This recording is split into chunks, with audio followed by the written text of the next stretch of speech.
This is the Spoken Podcast. I am your host, Lance Twidwell, here inside the Spoken Studios with my guys, Trevor Twidwell. What's good? And Eddie Ortiz. Yo. Episode 144 in full swing, full motion. We are so happy to be here with you and you to be here with us. Whether you're live streaming, podcasting, or YouTubing, we appreciate your time being with us. We have a fun-filled show for you guys. We understand that this is a bye week for the Kansas City Chiefs, the 7-4 Kansas City Chiefs, who are currently riding on a 4-game winning streak. They get a chance to kind of take a little bit of a breath, a much-deserved breath, a much-needed breath to relax and get healed up. Ironically and thankfully, the Chiefs are one of the healthier teams in the league right now.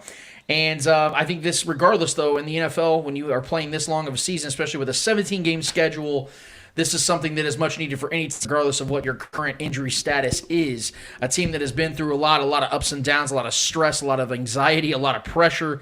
This is going to be a good week for the Chiefs. And it's going to be a good week for us here, quite frankly, because we get an opportunity to kind of recap and reflect on what's going on in the season so far to this point. We have our guy from the Shaggy Shane Show, Shaggy Shane Williams, joining us in just a second. We also have former Chiefs tight end Jason Dunn going to be joining us in just a moment as well. We're double dipping on the guests this week because you know what? We don't really have a game to preview this week, so we thought, you know what? Let's get the idea, let's get the mindset, let's get some takeaways from both an OG fan, an OG Chiefs fan, how they handle the bye week, and from a former pro athlete on how they handle the bye week as well. I thought it'd be a really good opportunity to get some interesting thoughts and viewpoints on that as well. But I'm going to start something, and we're just going to give a quick little recap of what we took from that Chiefs-Cowboys game this last week, because we need to get to our guests as soon as possible. I don't want to keep these guys waiting. These are high-profile guests, man, and damn it, they demand their time, and we demand to give them their time as well. Something I took away from this Chiefs-Cowboys game that actually sounds a little odd. I tweeted it out, and it was something that I genuinely believe this is the case. The offensive struggles the Chiefs had, this game ended up at 19-9. And we all anticipated coming into this matchup that the Chiefs and Cowboys were probably going to score at will. It was going to be a high-scoring game. I anticipated that the Chiefs, I said before the show was over in episode 143 last week, that the key here is to hold a team to 27 or fewer points, because when you do that, you win 95% of the time with Patrick Mahomes as your quarterback. That's statistically proven. And I said that's what the Chiefs need to focus on. Well, the Chiefs' defense did more than that. They held the Cowboys out of the end zone. You can make your excuses about Amari Cooper being out. They had CeeDee Lamb in the first half, and he did absolutely nothing, and Charvarius Ward shut him down and picked off Dak Prescott in the end zone trying to hit him. CeeDee Lamb did suffer an injury, but that Cowboys team is extremely talented on both sides of the ball, so there are no excuses, and I don't want to hear that. I don't want to sit here and try to take away from the fact losing Amari Cooper isn't impactful, but you had more than enough to get at least in the end zone one time and make that a real game. But the Chiefs, even though they scored less than 20 points, that game to me never felt close. It always felt like the Chiefs were in complete control because Dak Prescott and his offense could never get into any rhythm whatsoever. And that is why this is what I want to bring up real quick. I want to get your guys' thoughts on this game, because I think this recap is so simplistic. The offense didn't have a great game. They scored two touchdowns in the first half. And you're thinking, okay, they're gonna roll. This offense is gonna roll. Good. And then all of a sudden, you started to see some things. You started seeing Travis Kelce drop the pass, interception. You see them start to miscue on offense. Again, you're thinking, shit, the Cowboys are going to win this game, aren't they? But you know why the offensive struggles excite me? Because they no longer have to be great on offense to win big games. That is official. We don't need Patrick Mahomes to put on the cape each and every time a big game is around, or even a normal game, a game against a team you should beat. It has felt many times since 2018 that Patrick Mahomes has to be great and otherworldly in order for the Chiefs to just squeak by. That is no longer the case. And it's so crazy to me to think back just 4 or 5 weeks ago, when this defense was playing at a historically bad level. And for them to still go out there, change their ways mid-season, and play at a historically good level over the last 5 weeks. It's incredible what they're doing. You got to give Spagnuolo praise. You got to get this defense praise. Melvin Ingram, we go down the list. But the fact is now we have a defense in Kansas City that we can be confident they can actually lead to victories. And that's the type of victories, those are the type of victories that make you feel comfortable in saying that this team now is the favorites out of the AFC once again. Not the AFC West, the AFC. I think this is now the prohibitive favorites out of the AFC as it goes. It's a long season. Things can change like it has before, because everyone thought the Bills after Week 5 were the, without question, Super Bowl favorites out of the AFC. Now we're seeing that swiftly change and quickly change. This defense gives me a lot more confidence because the fact that Patrick Mahomes is still having certain struggles, the offense is having still certain struggles, and they're winning games by double digits against Super Bowl favorites out of the NFC. I love what I saw from this defense. The offense is not; these struggles are not going to last forever. This offense is going to bounce back. We're going to see more of those Raiders-style games as the season progresses and the playoffs start to get here. The fact that this defense is doing what they're doing gives me hope that this team's going to make another late push into the AFC playoffs. Trevor, what were your thoughts? Yeah, I mean, you guys remember when I said I think this defense has a chance to be top 10 the rest of the way? Since the second half of that Titans game, they've been top 5 in points allowed and pressures, all the above. I mean, the numbers have completely. And Melvin Ingram might be the catalyst for that improvement and that new juice that this defense has, man. And Frank Clark being healthy at the right time, Chris Jones being moved back into his normal position. Everything's clicking right now defensively. And Travaris Ward has been on it, man. That guy has been nails lately. Him and Snead have been a duo right now. And it all starts up front. And that defensive front, when they're getting pressures, making quarterbacks uneasy, it's allowing our secondary to feast. And that's what's been taking place, and I love it. But yeah, I think, like I said, man, heading into this game, like I said before, when we were previewing this one, I was talking about I think the biggest headline that no one's talking about in comparison here and going into this matchup is the coaching, the head coaching. I think we saw that. I think we saw Mike McCarthy kind of shit in the bed, not wanting to adjust. I think they ran the ball only like 15 times. 16 times. They got Pollard and a household name, Ezekiel Elliott, with that great offensive line. Granted, they were without, I think, the right tackle was Left out. tackle Tyron Smith. Yeah, so that's a big loss, but still, that's still a very terrible the next week against the Raiders. Right, but that's still a very good offensive line. Still one of the best. Yeah. So, and you don't run the ball, Mac. You gotta give Dak. That's how Dak's that kind of quarterback. He's that play action kind of quarterback. So Dak can never get a rhythm. And then obviously losing CeeDee Lamb right at the end of that first half was big for them too, but he wasn't doing jack shit really the entirety of that game for the most part. You know, they couldn't get Schultz open over the middle at all, which they've used that a lot. They used that a lot this past game against the Raiders.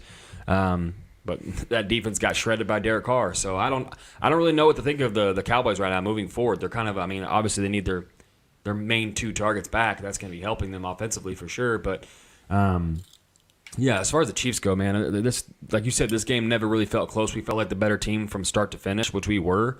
Defensively, man, we can't. I mean, what more can you say? We're getting pressures. Chris Jones had 3.5 sacks, really 4 sacks. Frank Clark was just some absolute animal off the edge, bro. Like, you called it, you nailed your defensive pick, and I nailed. Well, I wasn't gonna say anything. And I nailed Travaris. Hey, you know. how many times you gonna nail Travaris Ward getting a pick? Right. You know, and you were even saying when we were previewing the game, I don't think this defense is gonna get any picks. We had 2, motherfucker. Yeah. So yeah, I mean, and then the linebackers, you know, Willie Gay and Bolton and Hitchens are all looking good right now. They're all moving around. They're all rotating around. Willie Gay especially, dude's an athletic freak, man. If he can stay healthy, he's got a bright future in this defense. Nick Bolton as well. But yeah, I'm loving everything about this defense. They're playing angry. That's what I wanted, man. That's what they look disciplined and they're playing mean. Now you got to be mean out there. We were playing way too nice. Tyrone was making business decisions. Chris Jones had a wrist, you know. So like there was things going on. So I just love what I'm seeing from these guys right now defensively. And the offense, we looked good. We looked good coming out of the gates. We were getting the ball out quick. We were running the ball well. Clyde looked good. Clyde looked really good. That was really good. That was good to see him just hitting the gaps and just going for it instead of dancing around too much. He was being patient, but not too patient, because he was doing way too much dancing around earlier on in the year.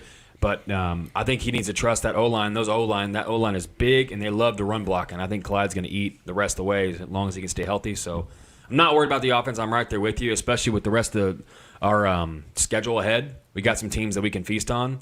A lot of them are divisional foes, so looking forward to that. But overall, man, this game, how can you not be impressed with our team? You know, 4 straight victories, going against a team that if we lost to, we would have been like, you know what it is, a good team. But we went out there and we were the better team from start to finish, and couldn't be happier, man. Man, let's start with the defense. Wow, like what a fucking game! That was the best game I've seen the defense play in I would say 2-3 years. I'm not even gonna say. Especially I would say Frank since Clark. the Bengals game in the 2018 season. Yeah, and the Sunday night game absolutely shut him down. It was vintage Chris Jones and Frank Clark, man. It was amazing so good to see Frank Clark in there putting that pressure. Chris Jones getting there. Jaron Reed getting in there, which we haven't heard his name at all throughout the season. Yeah.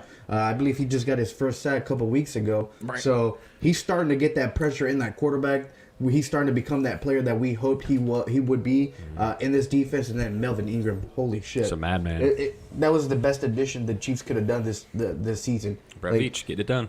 He could have gotten done before the season started, but so I don't know what happened there. But either way, he ended up with us, and man, our corners look great. Our safeties look great. Tyrann Mathieu played with a swollen knee, and it looked like they didn't even phase him. Leadership.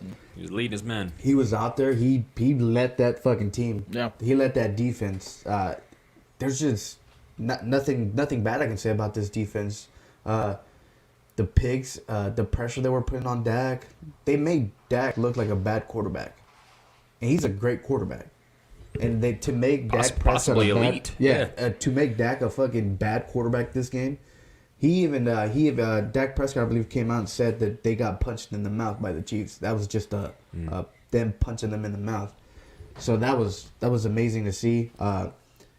The offense, like I said last week, I wanted to see them stay consistent after the Raiders game, and obviously they couldn't do that this week.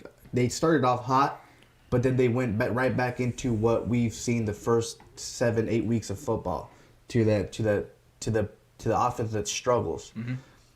And I know everybody was saying the Chiefs are back. Well, the defense is back. Mm-hmm. The offense is still yet to be seen. We did see it against the Raiders, but the Raiders are a bad football team as of right now, because of all the off the field issues that they've definitely bad defense. Exactly, and bad defense. Secondary for sure. But I wanted to see this offense stay consistent to the Raiders game, and this game was a game for them to prove that, hey, we are back. We are the offense that you've seen in the past. We are the offense that you saw last week against the Raiders. But yeah, this week they all struggled. Patrick Mahomes was not at his best. He had a all right game. I wouldn't say all right. He had a bad game, just like Dak. Just Dak played a little bit worse, but they both had bad games. Travis Kelce dropping passes. It's just back to the same old. Tyreek Hill was damn near shut out in that second half. I think he had like 2 catches maybe in the second half. Turnover again with the two turnovers. Yeah. The fumble with Patrick Mahomes. Yeah. At that point, I know he was trying. It was a hole he could have just gotten. Yeah. But I mean, Micah Parsons is just a fucking. He's a beast. Yeah. He's a fucking beast. Caught up to Patrick Mahomes. I think at that point, because I think Patrick Mahomes looked back at that point. You see Micah Parsons just chasing you. He's just got to throw that ball away. In my either mind. throw it away or just go down, take the sack at that point. You can't risk them hitting you from the back and losing the ball and obviously turning out the ball over and risking almost a touchdown in that possession. So defense is back. Offense, I'm yet to still see it. So well, and here's the cool thing. Like I said, the reason I feel so confident, I don't know if Shaggy's waiting for us or not, but one last thought, and we're gonna get to Shaggy, is the fact that this is almost like a reversal of fortunes when you talk about the 2018 season, how the offense had to save the defense each and every week. And now you're looking at a defense that has been saving this struggling offense. And why I feel so confident is because not only is the defense winning games, but we all know that this offense is going to eventually click back in because of the greatness of Andy Reid, Patrick Mahomes, Travis Kelce, Tyreek Hill. Yeah. The offensive line being completely rejuvenated and is so much more talented than it has been over the last 3 or 4 years. That's why I feel confident in this. And that's why this game, regardless of what Cowboy players were out or not, if you'd have told me that this Cowboys team, regardless of having Amari Cooper out and CeeDee Lamb getting hurt in this game, would only score 9 points, I'd have thought you were absolutely absurd. Even with the defense playing as better as they have over the last 3-4 weeks. So that's where my thoughts are on it. I think about it this way: if we have an elite quarterback and we know this offense has by far the potential to be elite, and then our defense is playing elite, that's a great formula for winning games or Super Bowls. So. Yeah. Well, I believe we are officially joined by the man that I call the OG of Chiefs Kingdom, a man that represents this the Chiefs fan base better than I think anybody in the world does. A good personal friend of mine, a man that I always look to and seek counsel with when it comes to anything Chiefs related, life related too. This guy's been through a lot, and he knows the world better than anyone I know. I want to give it up to our guy, Mr. Shaggy Shane Williams. How we doing, Shaggy Shane? I can't be any better sitting amongst these 3 gentlemen, Lance Twidwell, Trevor Twidwell, and Eddie Ortiz on Thanksgiving weekend. Let's go. Ladies and gentlemen, boys and girls, Kansas City Chiefs freaks worldwide of all ages. It's an honor to be back on Zoom with my boys 4 weeks later. Here I am. Let's do this, brothers. Let's do it. So, Shane, this is where I started the show. I recapped on the Chiefs-Cowboys game. I talked about how, despite the offensive struggles through all 4 quarters, we saw a defense that can win this team games. And that's why I'm excited about the Chiefs' offensive struggles, because they didn't need Patrick Mahomes to put on the cape in order for them to win a game at this magnitude. We knew this was a big game coming into last week. Regardless of what Cowboys were injured, regardless of who they were missing, nobody thought the Chiefs were going to hold them to 9 points, and they did just that. They held Dak Prescott out of the end zone, picked him off multiple times, strip sacked as I predicted before last week. I think this defense is for real. That's without question. But now they are a defense that I put my faith in that can and will win games if and when Patrick Mahomes and the offense isn't perfect, isn't great, or even isn't good. What was your takeaway from that Cowboys game last week? The takeaway from that game was the defense is great. But I need to say this because the common knock, the common theme of the Chiefs fan base and Chiefs Kingdom, and I'm not slamming the freaking Kingdom. Chiefs Kingdom is the best when it comes to NFL fan bases. There's no better fan base than Chiefs Kingdom. The common freaking thing everybody wants to say is, while Patrick Mahomes is struggling, while this offense is in a funk, while this offense is not doing well, while Patrick is not playing good, while Patrick is not doing this, while Patrick is not doing that, Patrick Mahomes has carried this team for 3 full seasons. We've only had 2 quarterbacks previously in the entire franchise history who have taken the Chiefs to AFC Championship games. Lynn Dawson and Joe Montana. Patrick Mahomes has taken this team to 3 straight AFC Championship games, an AFC Championship game, and 2 Super Bowls. Now is the time where he can't keep carrying the team. He can still be great. We have seen it in earlier days. When I was in 5th and 6th grade in 1980 and 1981, when the San Diego Chargers were unstoppable, Dan Fouts, a Hall of Fame quarterback in Canton, took the Chargers to 2 straight AFC Championship games against the Raiders and the Bengals. But after that, that window closed. The Los Angeles St. Louis Rams from 1999 through 2001. He was epic. Kurt Warner and that offense was freaking unstoppable. What happened the 4th season? That freaking window was closed. Patrick Mahomes, I am not going to ever say his window was closed because the kid just turned 26. This is his 4th year in the league. Defenses are doing their best way to slow him down, but to say that there is a problem with him is, in my opinion, unfair. About the defense is freaking coming into its own because of the addition of Melvin Ingram. Melvin Ingram, since Brett Veach swallowed his pride, and as I said on my last 2 Shaggy Shane shows, and made the trade for Melvin Ingram, Spags has been able to put Chris Jones back in defensive tackle where he shined. He's been able to move Frank Clark up and down the defensive line. Not to mention Charvarius Ward and L'Jarius Sneed are playing lights out at cornerback. And if you look at Pro Football Focus tweet 30 minutes ago that I just retweeted, freaking Rashad Fenton is rated number 2 in NFL right now behind Jalen Ramsey. So these cornerbacks are looking great. And to compare what the Chiefs defense has done the 3 years, this reminds me of the 1990s when our defense was elite. And sometimes our offense was unable to move the ball with Christian Okoye or Marcus Allen. This defense is freaking playing at an elite level because of the addition of Melvin Ingram and because of the cornerbacks. That interception by Charvarius Ward was huge last week. That looked like Dale Carter in his prime, daddy. Going up one-on-one coverage, it was Charvarius Island, because when that ball was in the air, when it was coming down to CeeDee Lamb, we all thought, oh gosh, please don't fall over CeeDee Lamb and cause a pass interference. We thought the worst. But when freaking Charvarius Ward used his athletic ability, went up and made that interception, we knew we had a cornerback. And Sneed's been a beast, and like I said, Fenton, this defense is playing at a high level, and they're going to need to continue to do it the last 6 games of this season. Am I thrilled about the defense? Hell yeah, we all are. But in my opinion, let's not slam Patrick. You may think, oh, hold on, Shaggy. It's easy for you to say you love Patrick so much since he was coming out of Tech. My point is, no, I've been critical of Patrick Mahomes some this season, but I cringe at the fact that, man, Mahomes isn't Mahomes. Well, it's because he raised the bar so damn high. So let's take it easy on the knock and the criticism of number 15. When it comes to raising the bar and expectations, there's also a player on the defensive side that I want to talk about real quick as well. It's the highest paid player on this team, and it's Frank Clark. And there is a wide range of opinions and emotions that are expressed towards Frank Clark and about Frank Clark in Chiefs Kingdom, if you will. And I think the biggest reason is because you see these pockets of time where Frank Clark looks like this guy that's worth the money he's making, which is 1.4 million per game. And then you'll hear nothing from him for 4 or 5 weeks at a time. And it's very frustrating because I think it's a lot of effort-based material that he's giving us. Where if he's give a crap Clark, he looks like a guy that's unstoppable and this defense looks unstoppable. But when he's milk carton Clark, then it's a guy that is literally just killing this defense and sapping any energy that they have, and you see that across the board. Now, Melvin Ingram has helped out big time, but what are you seeing from Frank Clark that you're really admiring or that you're liking, and do you think that this is going to be sustainable for the rest of the season, or is this just one of those small pockets of time where he gives a crap Clark? Man, Lance, you love talking about Frank Clark, don't you? He makes a lot of money, man.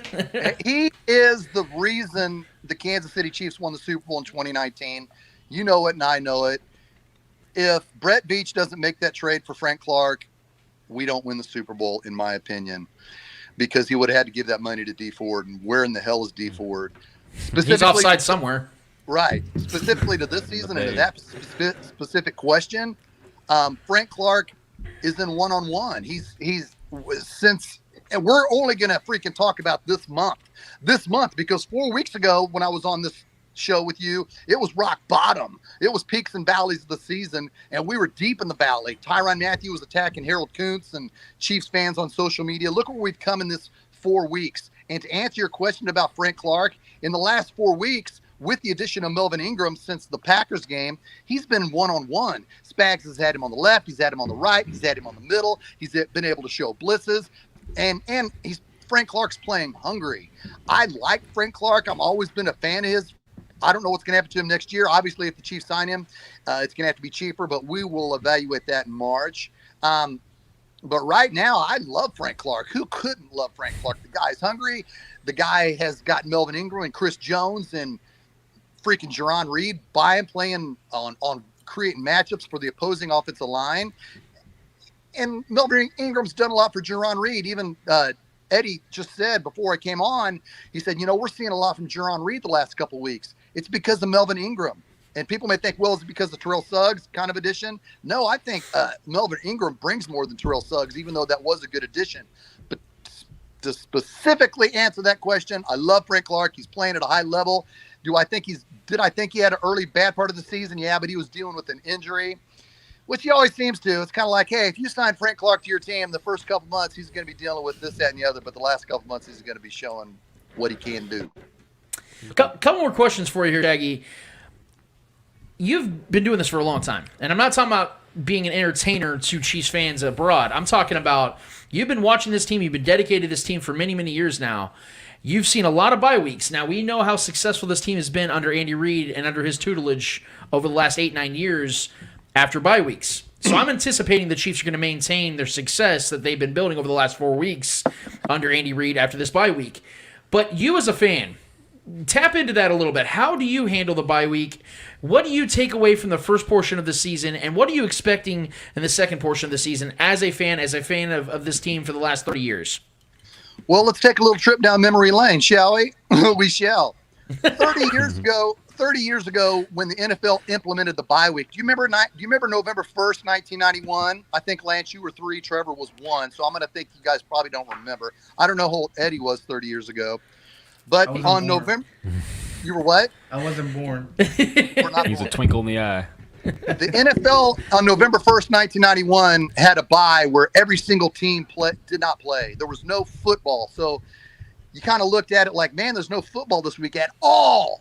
So they realized their mistake. And in 1992, they spread out the bye weeks how we do it now.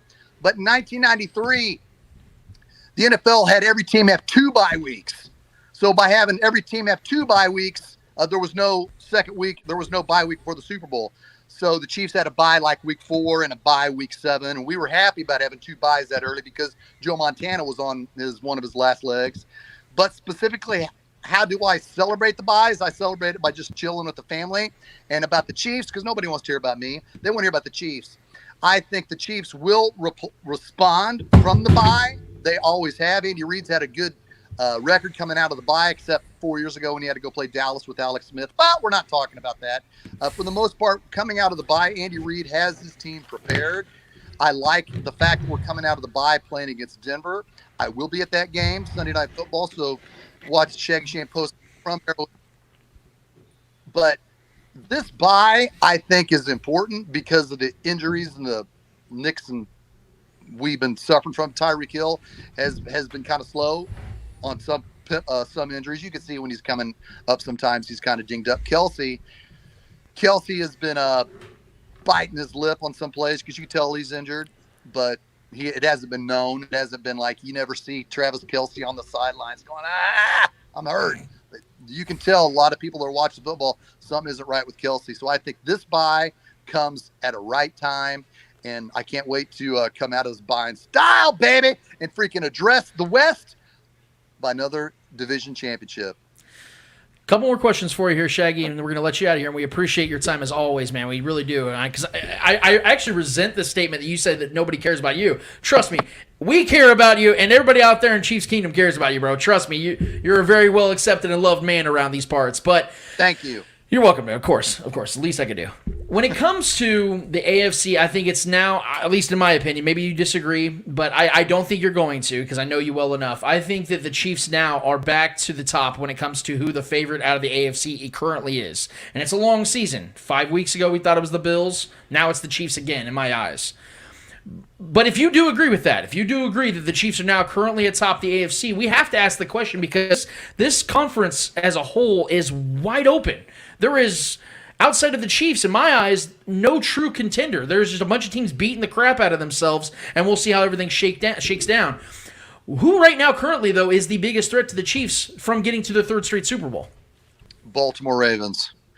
And it's because they find a way to win.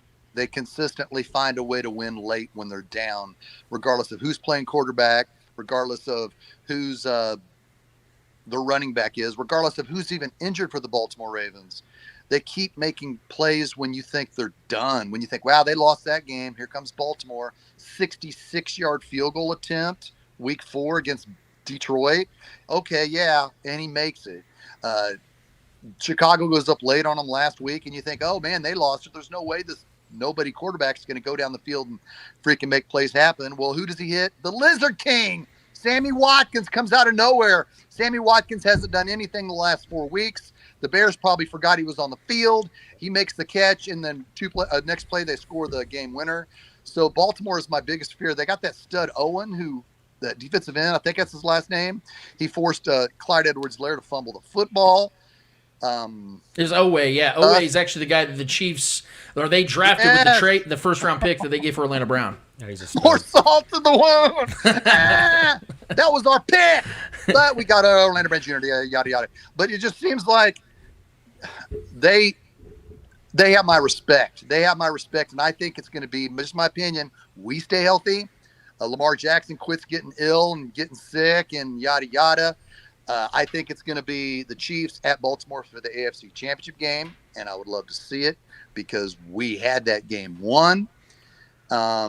In week 2, we had that game won. So I think it's going to be Chiefs and Baltimore. Buffalo, man, what is Buffalo? The team that just beat the Saints and won in Arrowhead, or the team that lost to, the Colts ran up and down on them? So it's hard to tell with Tennessee and Buffalo. You want to say, oh, yeah, it's definitely Tennessee and Buffalo, but they've lost some really bad games. And I know you may think, well, the Chiefs have lost some bad games, but we're talking about other teams now. Baltimore, Tennessee, and Buffalo will be in the mix, but I think it's Chiefs and Baltimore that will close out the AFC in late January. We actually had a question from Stan Simmons, one of our frequent flyers in the Monday mailbag. He asked a question to us, and I wanted to ask it to you. When it comes to a best case scenario or the best storyline, let's say the Chiefs get to the Super Bowl again. Who would you like to see them face the most? Are you looking for a revenge factor? Are you looking for a best matchup factor, storyline, whatever the case is? What team would you like to see the Chiefs face in the Super Bowl if they end up getting there? That's a good question. And naturally, you don't care when you're there. The LA Rams would be good just because it'd be the second time the Chiefs played a home team in their freaking home team on their field in the Super Bowl. But And this is another thing. Let's talk respect, because I would like to see the Chiefs play Arizona. Nobody gives Arizona Cardinals any respect. Nobody. Everybody's talking about the Rams, Tom Brady, the Buccaneers, everybody but Arizona. But Arizona quietly just beats everybody. Arizona went into L.A. and beat them. They got Colt McCoy as their quarterback now. They tried to get Shane Buechele. Thank God we kept him. They just quietly win every week against good teams playing great football. They went to San Francisco and won. They went to L.A. Rams and won. So I kind of would like it to see Chiefs and Cardinals on your prediction show in 2020. I had it be the Chiefs and Cardinals I added it on the post. They played terrible in preseason, but Cliff Kingsbury and when Kyler Murray's healthy, Hopkins, they're a damn good team that is not getting any love. So let's make it the Chiefs and the Arizona Cardinals in L.A. this February. Cliff Kingsbury against Patrick. That would be awesome. Yeah. I think the Chiefs would roll in that game, to be honest with you. I think that'd be a great matchup. Defense, though, in Arizona, man. Regardless, is that Trevor? I said that's a good defense in Arizona too. Yeah. It's just they're a good team, and they just quietly keep winning and shutting opposing offenses down. Oh, they're legit, without a doubt. 9 wins. I mean, give me the Chiefs plus -7.5. No, we got to give them a 20-point lead, and then yeah. It seems not how it always goes, doesn't it? Well, that is our guy Shaggy Shane. Shaggy, I always allow you to have the platform to say whatever it is you want to say at the very end. Give your little walk-off speech. Give it to us, man. What do you have for the people, and where they can find you on social media? You can find me on YouTube at Shaggy Shane Chiefs. Just go there and we'll dissect everything that's going down. There's a lot of good things going on with Chiefs groups. Check out Chiefs or Die on Facebook. Fidel Blocker's always got things going on. He's always in opposing defenses. He's always in opposing team cities with his crew, bragging up on the Chiefs, talking about how great we are.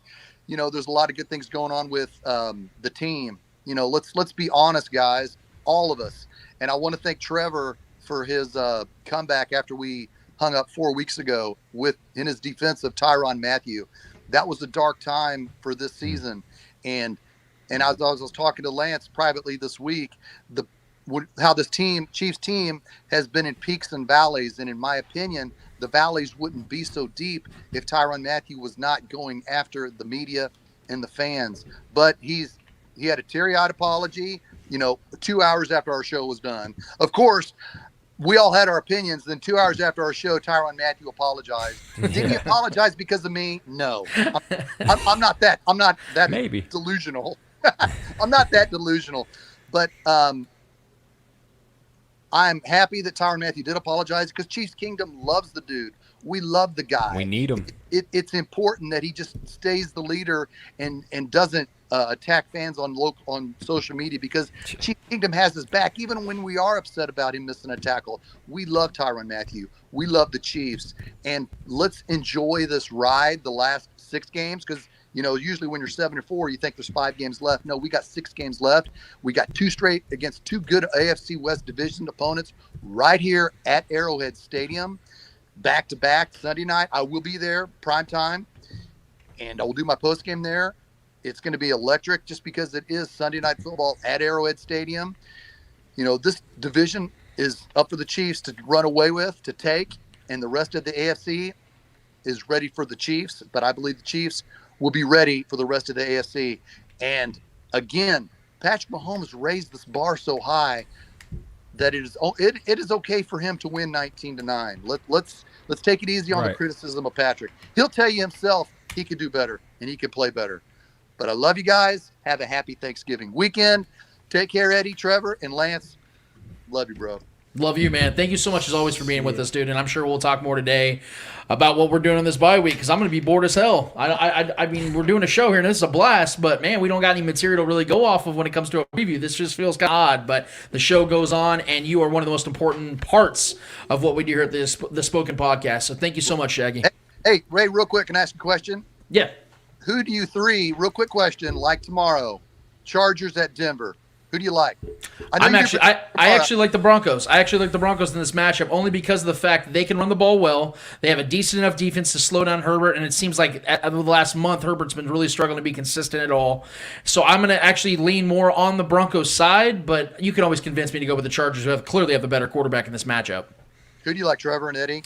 I like the Chargers. I think they're just better offensively. I think they're going to do what the Cowboys were expected to do to them. I think they're going to go out there. I think Mike Williams could have a big game. He's just so much bigger than their corners, and I think Keenan Allen's going to eat up. They can stop Austin Eckler all day, but I think Mike Williams has been clicking too. So him being a big, I think he's 6'6", 6'7" receiver. Their corners just aren't going to be able to handle that if they go 1-on-1. So I think it could be a big game for the Chargers, and I just don't buy the Broncos, so I think it's a letdown spot for them. I'm gonna go with Broncos on this one. Just being the AFC West kind of game, I think it's gonna be a lot closer than a lot of people think, and I think it's gonna come down to maybe a field goal or two. So I'm gonna give the Broncos the edge on this one because, like I said, it's an AFC West game. Yeah. Excellent. Well, I love you guys, man. Thanks for having me on, and I'll be back again whenever you guys are ready for me. Maybe in 4 weeks, and we'll talk about the playoffs, or we'll definitely break down what the Chiefs will probably be doing in free agency. I love you guys. Keep up the good work. Go Chiefs. Love you, bro. Thank you so much, man. We gotta definitely thank Shaggy for coming on. Not just because he obviously brings great content to the show, but it's also for the fact that 4 weeks ago when he came on the show, I don't know if he did mention it in his diatribes, but after that show, things changed for the Chiefs. They haven't lost a game since. Yeah. So I'm not sitting here saying that there's anything to it, but I'm saying there might be something to it. I don't know. It's Shaggy. It's Shaggy. You know what I mean? So we are waiting for our guy Jason Dunn, former Chiefs tight end, to be joining us in just a minute. He's one of the hosts of the Chiefs Concerns podcast.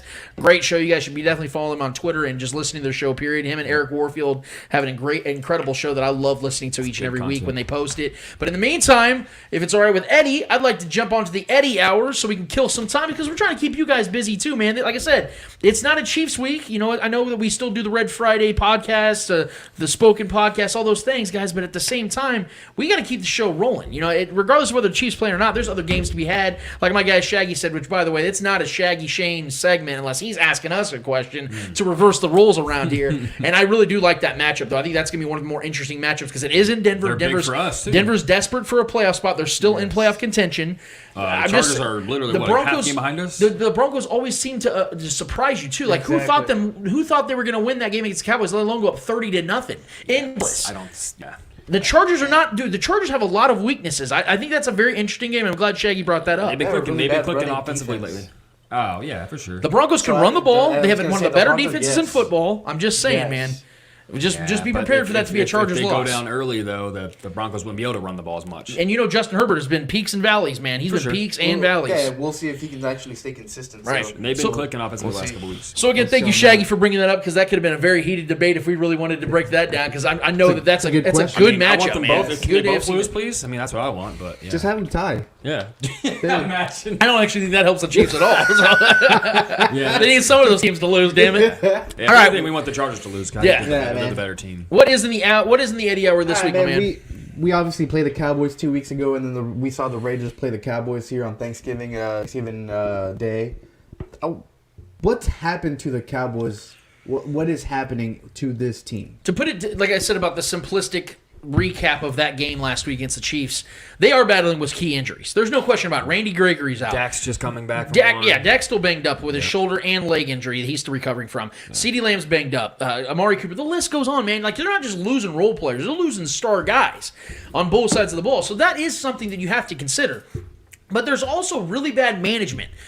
Mike McCarthy had a timeout to burn at the end of that game, lost by a field goal to the Raiders, didn't use it. They are the most penalized team, and it's not close in the NFL. It's not close. They had 14 penalties against the Raiders this week. So this team has a lot of fundamental flaws as well. Not just injuries, because even when they were healthy, you saw these fundamental flaws. You saw them against the Broncos. You saw them against other teams. They squeaked by the Chargers, but they were penalized 13 times in that game as well. So this team, this is why I never bought into them, because Mike McCarthy is a coach that just cannot get out of his own way. He is literally the worst version of what Andy Reid, his problems are. Andy Reid has clock management problems.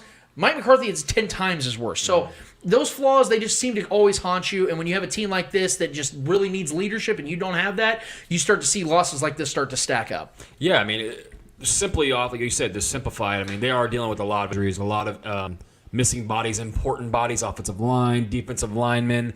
Your 2 number 1 offensive weapons are been gone mostly the last game and a half. So that's a huge blow. But I still thought they should have went out there and beat the Raiders. They should have beat the Raiders. That's one of the worst secondaries in the league right now. They were already pretty bad heading into the year, but they've thrived off having good pressure up front. But they have no one of note in that secondary, and they're banged up, and they've lost a lot of bodies. Abram is a decent safety, but overall they do not have good corners. Lost Arnett. There's so many guys, like that defense is really in flux, and they were able to get after Dak, make him uncomfortable. Granted, it was a high-scoring game, so both offenses were playing well. It was just, Derek Carr balled out. I got to give him credit on that. He definitely balled out against that Dallas defense. But I don't know what this Dallas team. I think once they get their pieces back, obviously they're going to be a good offense. They put up they're putting up points still without their weapons overall, and Zeke looks banged up still. If it wasn't for a Pollard kick return touchdown, that would have been even more of a bigger loss. So I don't know, man. I never bought into them either. I have yet to see Dak really win big important games, if I'm being honest. I think he has one playoff win right in his career. So I don't know, man. And then Mike McCarthy, that always gives me pause. He's not a great head coach in my mind. He's only had success under one of the greatest, if not the greatest quarterback in my mind to ever throw a football. There's a lot of things that they have to figure out still, and it's trending downward right now. But I do believe once they get Amari Cooper back, CeeDee Lamb's back from his concussion, that's when that offense is firing, and they're still a scary team. I'm not going to count them out in any way. I do want to report this. Just 7 minutes ago, Ian Rappaport tweeted out that the Titans have placed A.J. Brown on IR. IR. No, I knew he was out they this literally week. have no weapons right now. Julio Jones is out this week. Another Derrick team. Henry. Yeah. Guys, I'm telling you right now, I really think the Chiefs are going to get the 1 seed. They have They have the same amount of wins as everybody else in the AFC right now, and then they have one more loss in the Ravens. I do think you need to have a discussion about, and I know this team right now wouldn't be a playoff team if it started out, but the Indianapolis Colts are rolling, and they need to be talked about. Yes. Because Jonathan Taylor and Carson is Wentz on has been another very level good. right now. Carson Wentz has been very good. Not great, but he's very just good. guiding the ship, and then Yes. Jonathan Taylor's just destroying people. And they did it without Quentin Nelson. Yeah, like Quentin Nelson's the best guard in football, bro. And that is a good run defense over there in Buffalo, and he absolutely just pants them the entire game. Yeah. It was embarrassing. That game wasn't even close. And now they got a home game against the Buccaneers, who have been struggling. I know they have the best rush defense in the league, but they have been struggling on defense as a whole for the last 3 or 4 weeks. The Bills absolutely just bounced back. I still think they're an absolute threat to us. I don't want to see them. That's a dangerous team. Josh Allen at any moment can explode. But they lost Dre White. But they've had some strange losses. Torn they ACL lost the for Jags, Dre White. And the Chiefs. If I could say anything, the Chiefs haven't had any bad losses like that. We've lost we've lost all the good teams. Yes. But we don't lose to the Jags and the Giants and all yeah. these. You know what I mean? Yeah. So. We don't have bad team losses. Right, that's what I'm saying. There's no bad losses. You lose to the Giants, we're sitting here talking about a whole different situation. Yeah, right. But because of the fact that the Chiefs are 7-4 right now, imagine the Chiefs and the Chiefs are the hottest team in the AFC. Outside of the Colts, the Chiefs are the hottest team in the AFC. The hottest they're team. scary right now. So now that you have the Titans, who coached. currently have the 1 seed, That are defense is losing surreal. everybody on offense and defense. Bud Dupree's still banged up. Yeah. You're talking about there's a golden opportunity here for the Chiefs to grab that 1 seed. I think they're going to do it, guys, because if you look at the rest of the Chiefs' schedule, they have the Broncos twice. They have the Chargers one more time in a revenge game. They have the Raiders one more time at Arrowhead. They have the Bengals, a very beatable team. Good team, but very beatable. Fiery offense. I'm though. telling you, That man. offense I is off. really think the Chiefs are going to. I think they're going to. Yeah. I was going to make this prediction. I hate that I took over the Eddie Hour, but I'm going to make the prediction now and I put it on camera. Remember, I said this. The Chiefs are going to win out for the rest of the season. They're going to win every single game for the rest of the season. I feel good about They're that. going to go That's why I sent you that 6-0 text. throughout the rest of the season, and we're going to talk about the playoffs. I don't think the Chiefs will lose another game this regular season. I was going to already say that, but after this news broke down, I feel even more confident about the fact the Chiefs can get that 1 seed. I think they're going to do it. Man. The Bengals might have something to say. They could. They're a very young team, though, and again, they're not very deep. They don't have a lot of depth. They have very young that's a talent. loaded Very- offense, yeah, though. They're playing good. I'm talking about on the this season. defensive side. They're not deep Oh. defensively. They're good defensively, but they're not deep defensively. There's some good individual players, but that offense scares me, though. The offense is very good. Joe No That's- doubt. I think that's going to be a closer game than what people think. Sure, absolutely. So, all right, man. We seen Aaron Rodgers last week play, and obviously it's come to everybody's concern. How serious is his toe injury? I want to get your thoughts on that, like the whole toe injury, is it affecting him as a player? It didn't look like it against the Vikings, I'll tell you that, because he looked fantastic in that game. But I do think that, yes, because the fact that according to scientists that were on, or not scientists, but doctors that were on some radio shows I was listening to throughout the week after he had announced it and showed literally his toe, and Rex Ryan probably loved that, saw his toe right there on the screen. They were talking about how the little toe, it runs all the way down your foot. So when that's injured in any length, especially broken, it affects everything that your foot does, functionality-wise. That's why people that lose when people lose their little toe, it takes them months to regain balance because you're not used to not having that there. You'd think it's insurmountable, or it isn't important, but it actually is maybe your most important toe outside of your big toe. So it's gonna, especially with Aaron Rodgers being an older player. I mean, he's not old, but he's an older player. You're starting to see maybe some cracks in his armor as the season goes on. It gets a little colder outside because it's going to take him a while for that to heal, especially him playing through it. So he's great. He's going to continue to be great. He's the top 2 quarterback in the league with or without toe injury. You saw Patrick Mahomes and how great he was with turf toe. Aaron Rodgers, those guys are just special, man. They just get through the shit. I don't think it's going to affect him to the point where he can't be great anymore, but I do think that you're going to see some of his mobility start to shift a little bit, where he's going to have to play a little bit more inside the pocket than he's more comfortable with because he likes playing in chaos like Patrick does.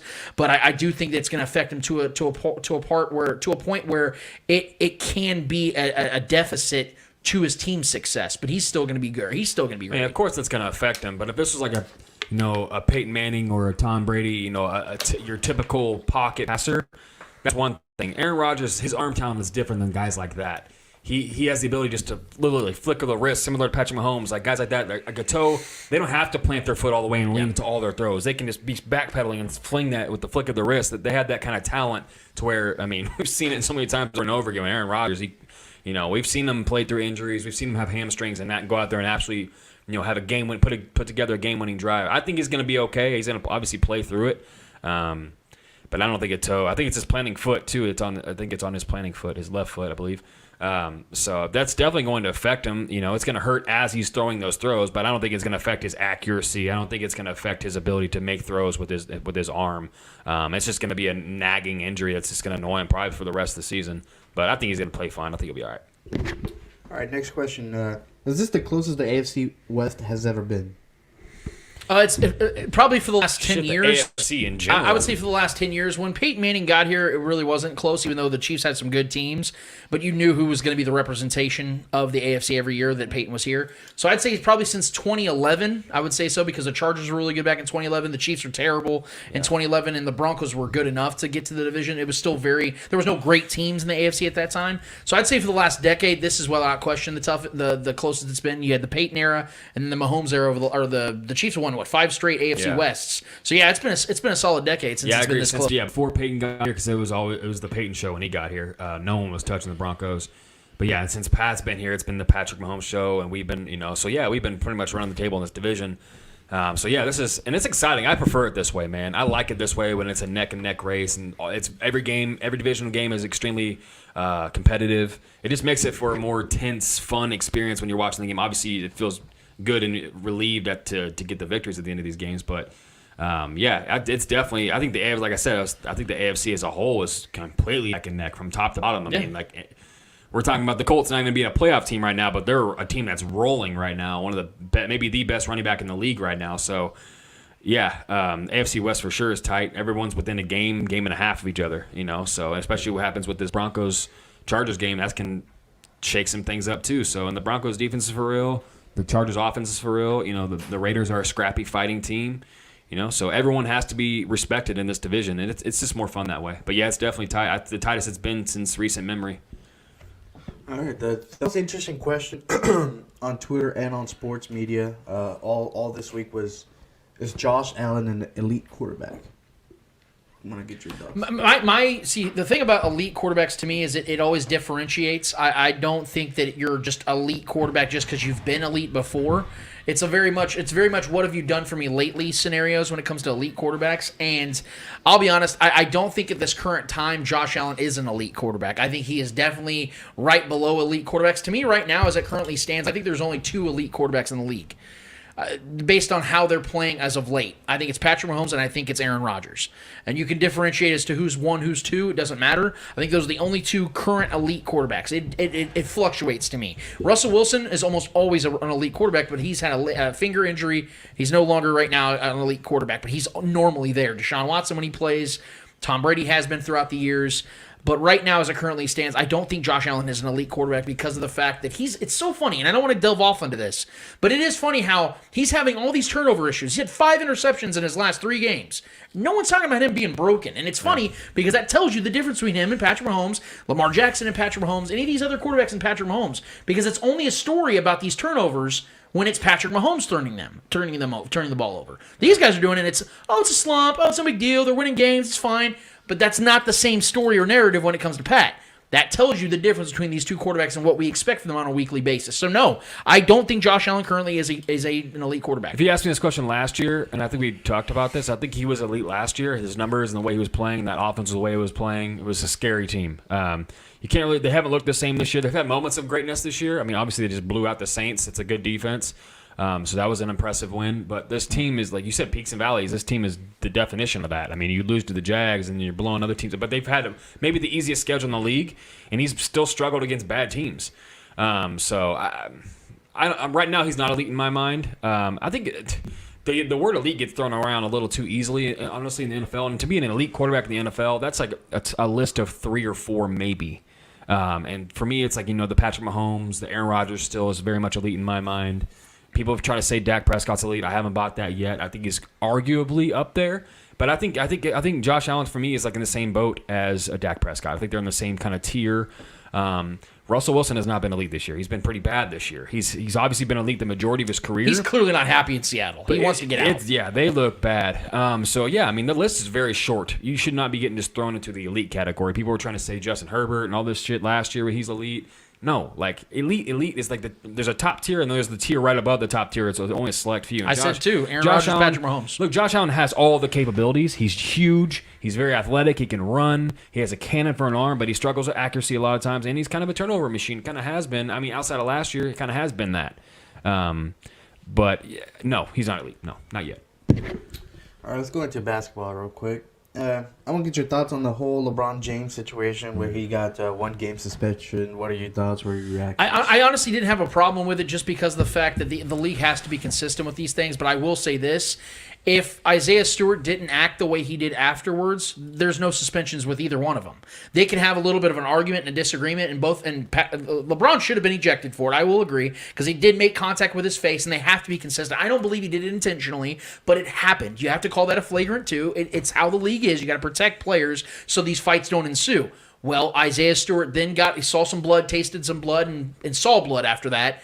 And that's why the suspensions happen. So I agree with it because the league does have to maintain a certain level of safety and integrity in the league. I'm not sitting here saying that they need to call everything a flagrant and eject everybody. But in this situation, I thought the league actually did the right thing just to maintain this and put some balance, put some ease to this. Because if they didn't, who's to say what couldn't pop off again the next time these two teams are on the court? They needed to squash it. LeBron's addressed it now. The issues I've seen with LeBron he's had himself a fun week and a half, man, because he gets a suspension, then gets a $15,000 fine for holding his nutsack after hitting a big shot in Indiana, and got 2 people ejected from the stadium as well. He was coming for blood too. He's like, if they're going to eject my ass last week, I'm ejecting somebody else for saying some stupid shit about my son. It's been a fun week for LeBron. I actually think this is something the Lakers can turn around and utilize as they start to really form into this December team, which I'm not even watching or paying attention very closely until December, because that's when these teams that are going for titles are really going to start putting it together. Yeah, I mean, the whole situation was out of control. And if you watch it, I mean, I've watched it clearly, and this is not my fandom of LeBron. He did not mean to hit him in the face. Right. Isaiah was pushing him low, and his face was almost level with his hip. Typically, guys aren't that low on you, and I think LeBron was like, you can see, he saw him out of the corner of his eye a little bit, but he missed him with the elbow. The elbow is not what made contact. It was his hand, his fingernails, what cut him open. You could see it clearly. His hand is what catches his face.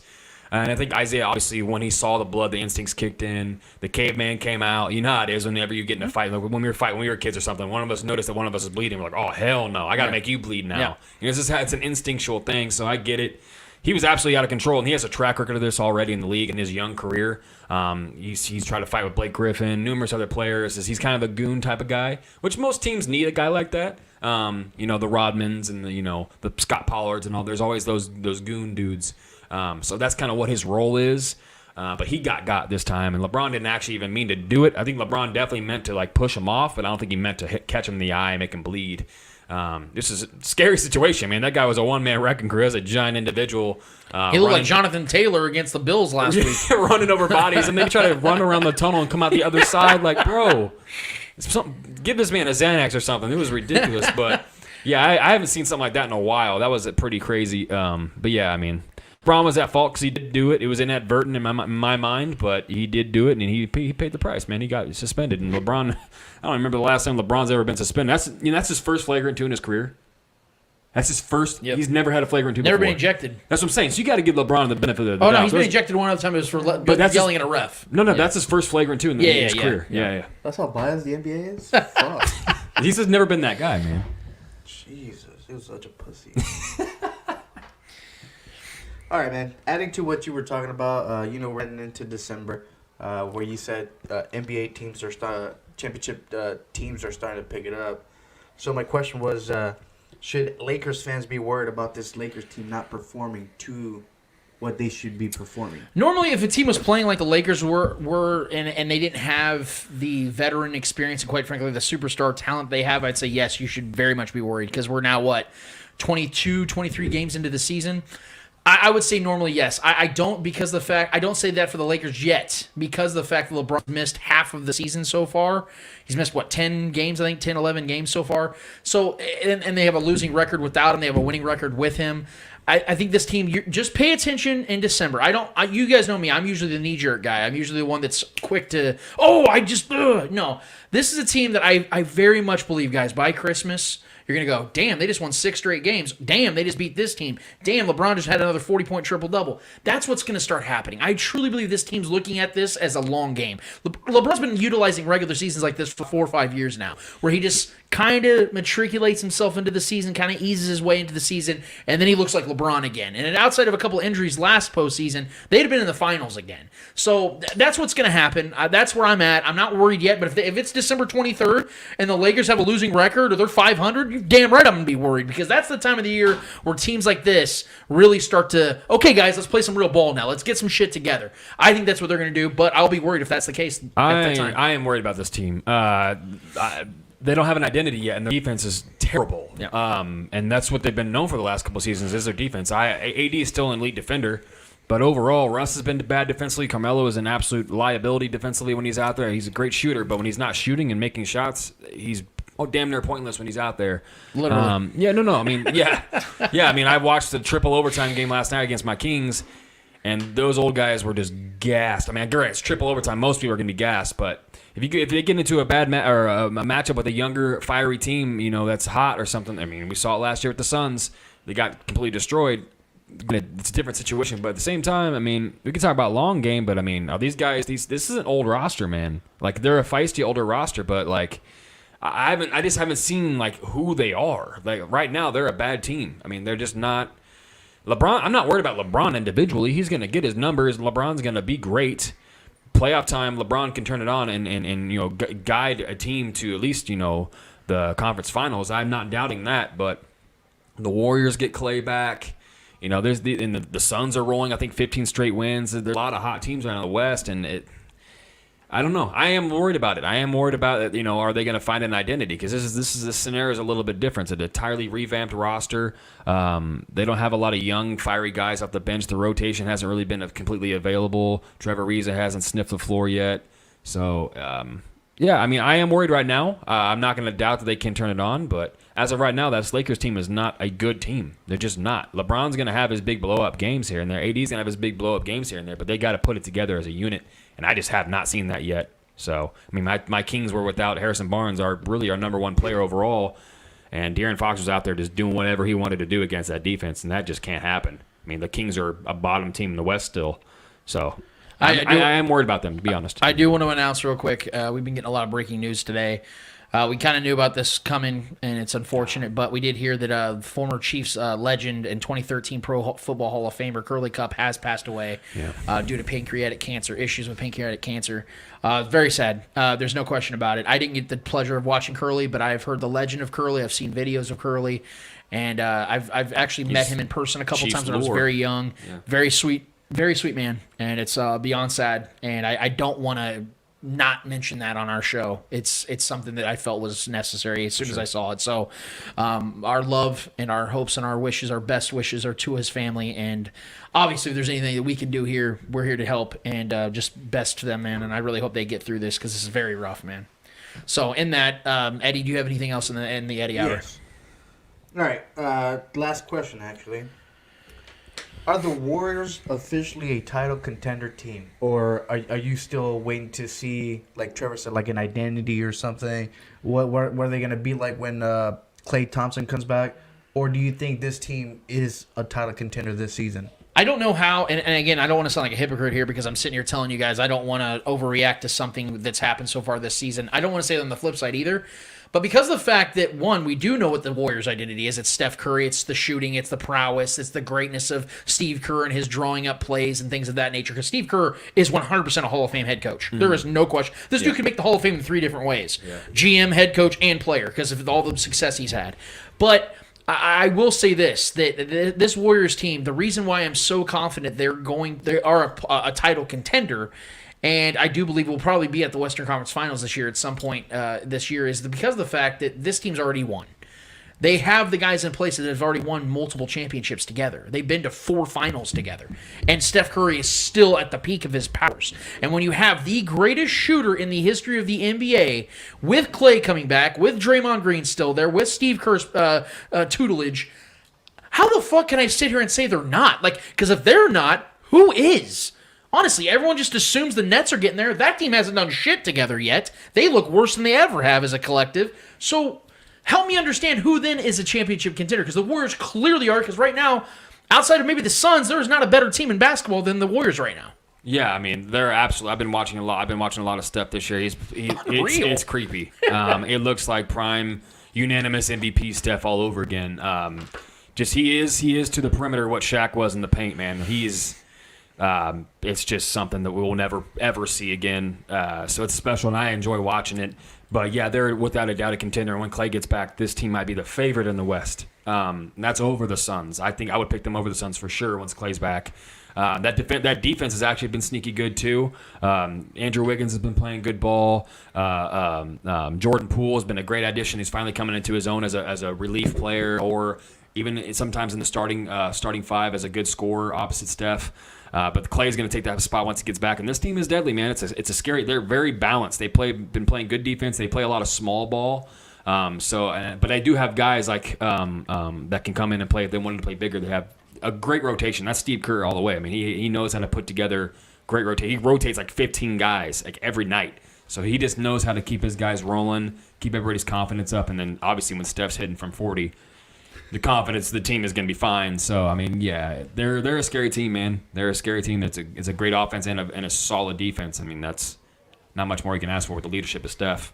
Playing how he's playing, yeah, they're scary. So and that's crazy. That's the thing that they're without Klay Thompson. But I mean, we're still yet to see what Klay Thompson is. Yeah, what version of Klay's coming back? Because he hasn't played 2 full seasons of basketball. So. I've seen him warming up in one of the games. He was just warming up and he was just shooting. Oh, the shooting! I'm talking about his body. He's got to be able to stay healthy. His shooting's always going to be there. Well, they're going to need his defense too. I mean, we forget how good of a defender Klay is too, man. One of the best 2-way players in the recent memory. For sure. I hope this is not another D Rose kind of situation. That would suck. But even D Rose had a resurrection. Yeah, he's still a very good player in this league. Not a great, but he's a great role player in this league. 16, 17 a game.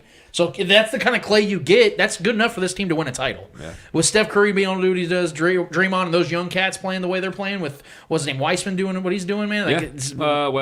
Yeah. I mean, he's good. He's getting there. Is what I'm saying. They have a lot of young talent. Yeah. They have a lot of young talent. Would you predict? Not predict, but would you guess who? I guess you can. I guess your prediction of who do you think the MVP is going to be this season? I think right now it's got to be Steph. It's Steph. It's got to be Steph. Definitely. Yeah. It's definitely Steph. It's definitely him. I would say him. I think that It's so hard to say right now, man, because there's. I just feel like there's some sleeping giants out there right now. I think that Jokic is going to be in the mix again. He hasn't had the season that we hoped him having. He's been banged up. Yeah, he's averaging like 22 a game right now. But again, we're not even halfway through the season yet, man. So come at me with that question, honestly, like in February. In February, give me that question. I'll give you a definitive answer. But right now, it's got to be Steph. There's some good teams right now, like the Bulls. I mean, the big three over there, or the big four, I guess, Lonzo and just those guys, man. That whole team has been playing really, really well. There's not one guy that's like the outright like better player, so there's not really an MVP out of there. But as far as like one player that just kind of rises to the top right now, it's definitely Steph. But I mean, a healthy LeBron, if he's putting up the number he's been putting up, I was always in the argument as well. And Giannis, like you can't. Giannis is literally the heart and soul of that team, and they're not that great right now. But if they win games, it's typically because of Giannis. But Steph right now, I think, is the head of that list. I even forgot to ask you this question. What are your thoughts and reactions to what we saw last night with was it Ja Morant? Ah, yeah. We don't know what the deal is, but it was a non-contact. It's a left knee issue. Yeah, it doesn't look good. It reminds me of early day Russell Westbrook. Yeah. That's what his game reminds me so much of Russell Westbrook. He's a better shooter, but his game is he's very aggressive, very athletic, will attack anything. That's exactly who he reminds me so much. The mentality way he plays Russell Westbrook, and it caused Russell Westbrook a lot of injuries early on in his career. I thought early on in Russell, I thought he was never going to be the same after that last knee injury when he tore his ACL. Mm-hmm. This could be an ACL for him. They haven't announced anything yet, but it looked bad. He couldn't even walk on his own. Could barely get up on his own. I mean, he did tweet, "It's in God's hands now." Yeah, that's what he said. I mean, that's not good. I love it. Didn't look good. Any non-contact, like Trevor said, any non-contact injury, regardless of the sport. Yeah. It's hard to sit here and go, oh, he'll be fine. Yeah. No, he couldn't walk off on his own power. A young dude like that. To be honest, I thought it was his Achilles because he just stopped. It was weird. He just stopped. So I thought it was his Achilles, and I was like, ooh. While we wait for our guy Jason Dunn, while we wait for him, what we'll do is we'll get to the Monday mailbag. I believe that Eddie's got the questions for us, so that way we can get that. I believe there's only a couple questions. Our guy Stan Simmons actually showed up again this week, so that's always a positive. But Eddie, what's in the Monday mailbag currently, verbally on the actual thread? Billy Hodge. Last week, Darrell Williams got 5 rushing attempts and 3 targets after coming off the greatest game of his life. So my question is, will they continue to leave Williams out of the game plan since CEH is back, or am I talking crazy? I think DW needs to be more involved. Look, here's the thing. Okay, what happens a lot of times, and I'm guilty of this as well because I grew up a Chiefs fan. When you see a role player have an historically great game, or at least a career game for themselves, bias. You automatically assume that's going to be a weekly thing. Well, first of all, there's a reason those guys are role players because they don't have games like that on a normal basis, and 2, the team knows that. So what you're going to do is you're going to feed your superstars. See, the thing that I think what we get here in Kansas City, and our Chiefs fans, I don't mean to call us out here. But I think we've gotten a little spoiled with having 2 all-pro receiving options. Because once those guys are getting their numbers, we start to go, okay, so who else? Like, it's just that easy. Like, you're not going to continue to feed Travis Kelce and Tyreek Hill while they're still at the peak of their powers. That's the thing we need to understand here. Guys, Tyreek Hill is having an historic run. He's having a 4-year run unlike outside of Jerry Rice and maybe Antonio Brown we have ever seen. And Tyreek Hill is putting up historic numbers. He's on pace to have 127 receptions this year. He's on pace to have over 1,500 yards and 16 touchdowns. Like, that is historically great. Not to mention, Travis Kelce is currently, no matter what Ryan Clark says, is on pace for 102 receptions for 1,300 yards and 8 touchdowns. So, Darrell Williams and guys like that are going to have a game like that every once in a while. That's going to occur every once in a while, but that is not the norm, and it will never be the norm. You just hope that they can put that on when it's called upon, and that's what happened against the Raiders. All respect to Darrell, and I would like to see him get more play time as well, guys, but he is who he is, and that's who he's going to continually be 99% of the time. Yeah, I mean, it reverted back to what it was from the beginning of the season when Clyde was healthy. He was getting the majority of the work. I mean, he's the better talent, if we're going to be honest. I mean, he was drafted for in the spot he was for a reason, you know? So I love me some Darrell Williams, man. Trust me. Don't get me wrong. I think he's been the better back at times as far as what he's used for. I think he's the better shortage yardage back for like a 3rd and 1. I want Darrell running the ball. I just think he's the stronger, bigger, heavy-legged back. I think he's just able to push a pile better than Clyde would. But Clyde has more skills in his bag of tricks. I think he's He's better in the passing game, and as much as we want to talk about that play that Darryl made in the end zone, that catch was incredible. It was a great play, but he got up and got it for sure. But I just think Clyde's the better back overall, has more skill sets that are better fit for this offense. But I want to see them both be used. I want to see them both, be the Thunder and Lightning. And when we got two guys that arguably can be starting running backs in this league, that's a good thing to have. So. As long as they stay healthy, I just always want, like I always say, I want the best guy on the field more than the guy that's not better. So I think we have two good running backs, and I think we're going to utilize them both moving forward. I mean, I don't want one guy on the field more than the other, depending on whatever situation we're in. I think Andy Reid, I trust him to make the right decision. Who's out there? I think they'll share series. I think the one we'll see a couple series with Darryl, and then. But I do expect Clyde to get most of the work just because he's the better running back. So. We have our guy Stan Simmons got us not one but two questions this week, and I cannot wait to hear what these are, guys. Here's our guy Stan Simmons from Fresno, Cali. As soon as I push the button correctly. Hey guys, second message. Oh, that's I just want to say. I know my guy stand down. Here we go. There we go. Hey guys, what's up? I hope you all had a happy and safe Thanksgiving. Well, our Chiefs are finally starting to get it together, but the offense is still inconsistent with drops and costly penalties. If they can find a way to stop those mistakes, the sky's the limit for this team. Well, anyway, my question is, hypothetically, and again, hypothetically, if you could make one change as a Chiefs GM or owner at the end of this season, what would it be? I think I would release both McCole Harmon and DeMarcus Robinson. And try like crazy to get a proven wide receiver number 2 on this team. Also, I may be inquiring if Kareem Hunt is available.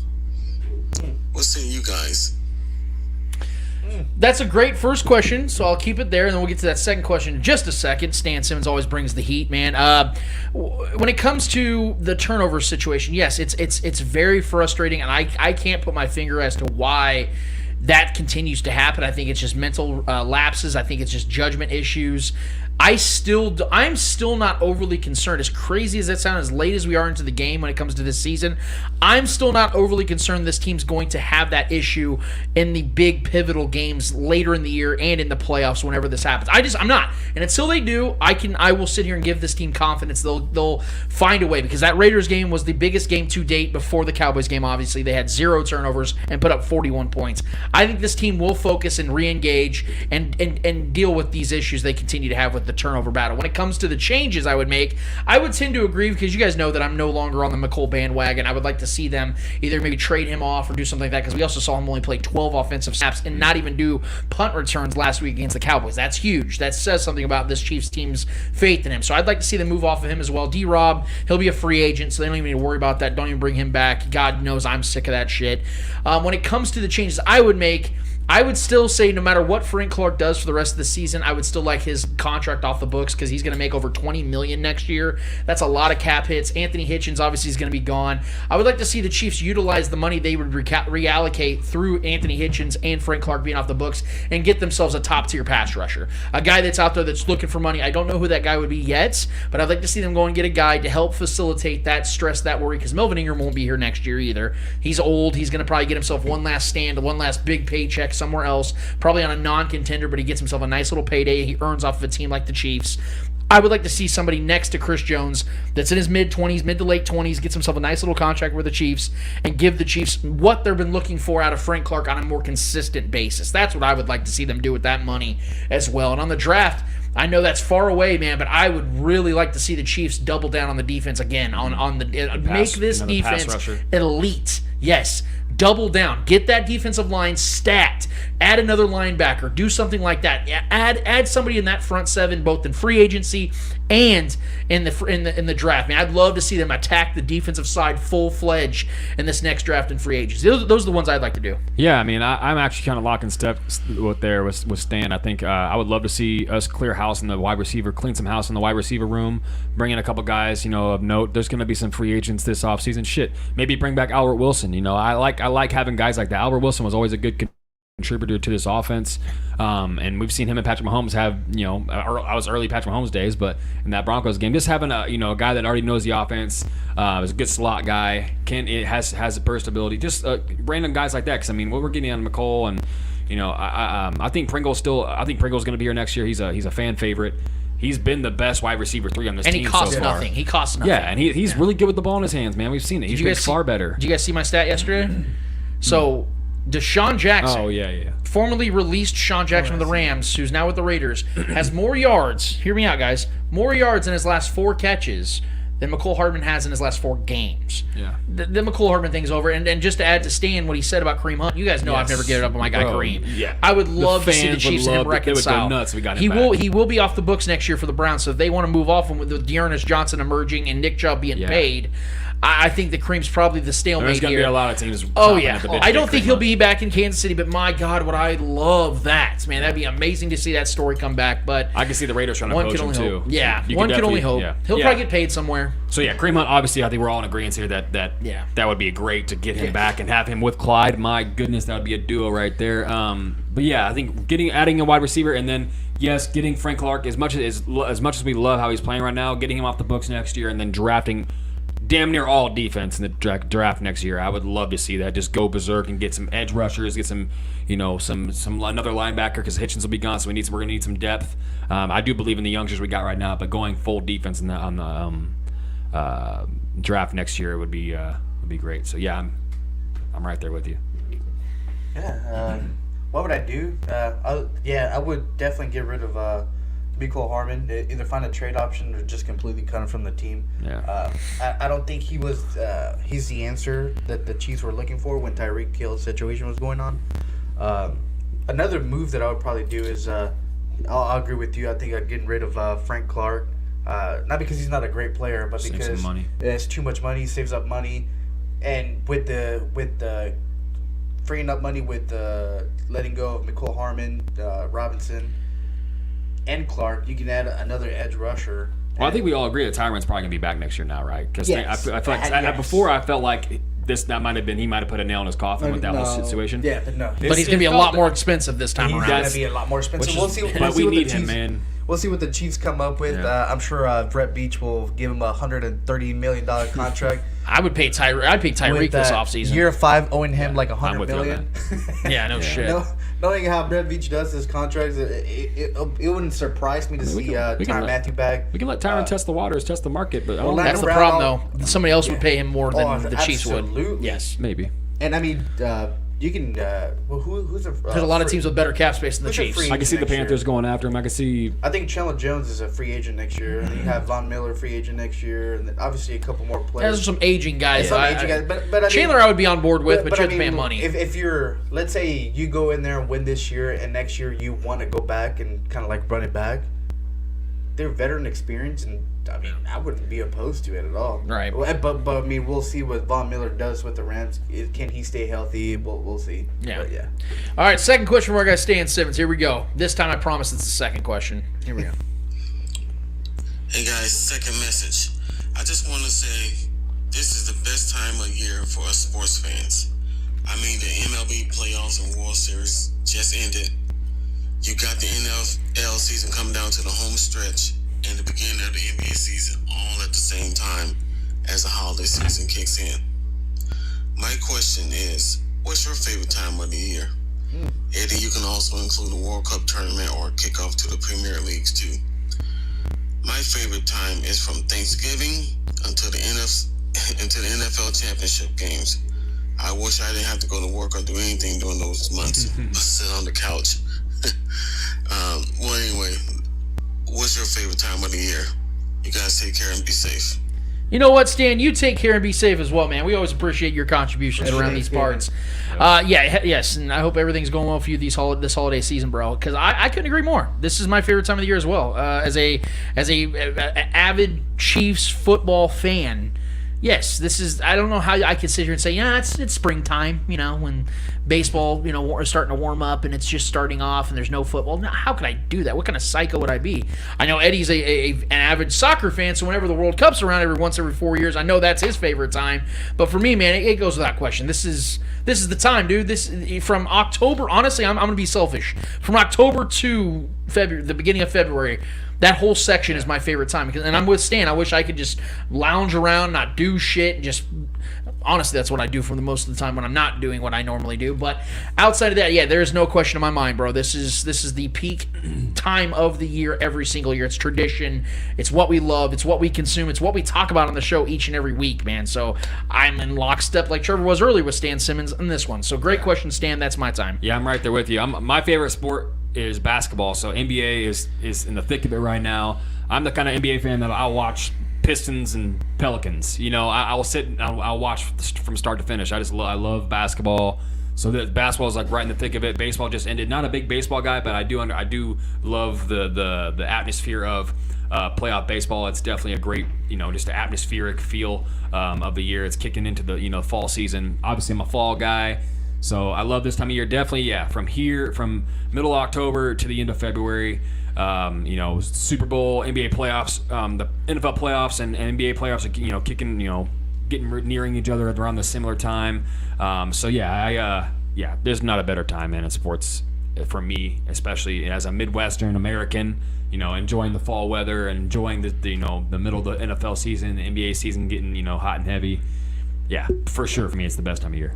Ooh, my best time of year comes every 2 years. I'm going to say that. I would say 4 years for the World Cup, but I would say it's every 2 years because you got, let's say, so next year, 2022, we got the World Cup, which it should usually happen between June and July, but because of the extreme heat in Qatar, they moved it to November, December.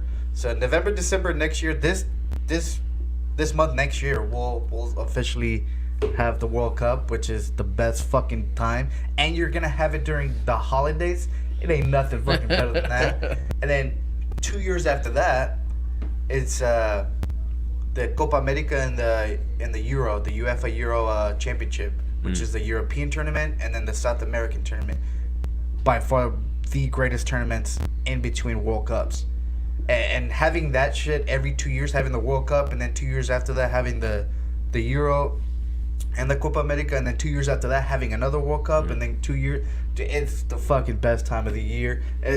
There's nothing better than that. That is the best time to watch soccer. Yep. Good. Look, man. Like I Shout say, out Stan always adds so much quality to our show here, and we always appreciate him. We appreciate everybody that's in the mailbag. Our guy Billy Hodge holding it down on the thread side of things.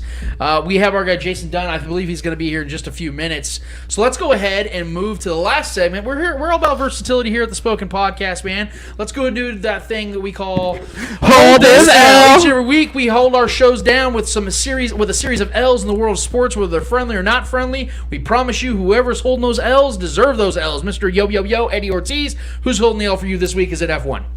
Nah, I wish it was F1. Nah. I would give it to F1, but no. I'm gonna give it to Portugal. The soccer team, the national soccer team. Why am I gonna give it to Portugal? Well, they had the best opportunity to qualify for the next year's World Cup a couple weeks ago. If they would have just won at home against a team that they could beat, but they did not beat that team. They lost at home. Everybody that was a game that they could win because they were home, but they're in Portugal. But no, sadly, they lost. Now they're going into this playoff kind of bracket thing that they're doing now, which is for the last 3 European spots for the World Cup, and you have 2, 4, 6, 8, 10, 12 teams fighting for the three last spots to the World Cup. So now you gotta play this playoff bracket, which if you win your game, and Italy wins their game against Macedonia, you will play in the final for one berth of the World Cup. So Yeah. instead of making it easier for yourselves and qualify directly through the World Cup without having to go through this kind of playoff bracket, it would have been you'd have been sleeping home good, not having to worry about that shit. But because you failed, you lost. Now you have to face the consequences, and that consequence is playing arguably the best team that's playing soccer right now in Italy. Yes, Italy. I don't know what happened there towards the end of the qualifiers. They struggled a little bit. They ended up second place. They have to go to this playoff as well. So now you can possibly have Portugal against Italy in this game for a potential World Cup spot. Portugal, you had it all, man. I don't know what the fuck y'all were thinking. You have arguably one of the greatest players of all time in your team, and you couldn't Squandered do it at home. So, yeah, so for that reason, Portugal, national team, soccer team, you have to do me a favor and hold this L. Trevor Twiddle is holding the L for you this week. Look, we touched on it in passing in the middle of the show here, but I am going to give a little bit more light on that situation in Indiana and the Lakers game with these fans. Listen, man, like it's one thing to cheer for your team, buy courtside tickets, sit there and talk trash, whatever you want to do. Players typically like that. Helps. Sometimes that adds fuel to the fire and gets players fired up. But when you make personal attacks on people's families and children, it's just a strange dynamic, man. Between these people paying all that money, those are expensive seats. No matter what game you're going to, no matter what team it is, you're paying courtside. You're sitting there courtside, smelling these players sweat.